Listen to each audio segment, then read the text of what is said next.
we never really got to see as much of Han driving as we wanted to, in part because the stunt cars themselves in Tokyo Drift were trash to drive. Veilside official dimensions for the rear wheels on that car were a 265 front and a 315 rear. And the way that the movie stunts work is you have your hero car that was cast from the Tokyo Auto Salon. Right. That one made like 400, 450 wheel. You don't use the hero car for stunts. And Universal's not going to pay to build all these like HKS turbo built rotary, like they barely feel like building this 26-piece body kit. And so they make 4 OEM FDs, just stock like shitter FDs that they put the kits on. And now the stunt guys have to drive 315 rear tires on a 250 horsepower. As if it's the hero car. Yeah, they have to drift with the stock FD that has like, what is it, a 12 or 13 inch rear tire on it. Right.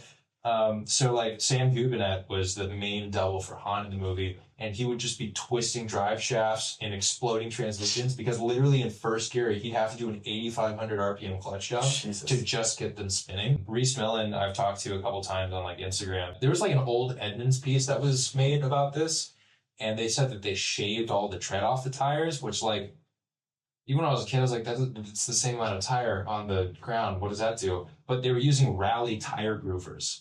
So what they did was they removed sections around in ribs. Interesting. And so that the effective width of the tire was actually like a 215 or 205 or something. But it was just over the footprint, and it had these massive gaps in the middle where there was no tread. And so they did that, but then they ran out of tires. So then you like look at some of the scenes with the car in it, and you realize like, where is the rear wheel? And it's just not there to be seen, and it's like a medium or a wide shot.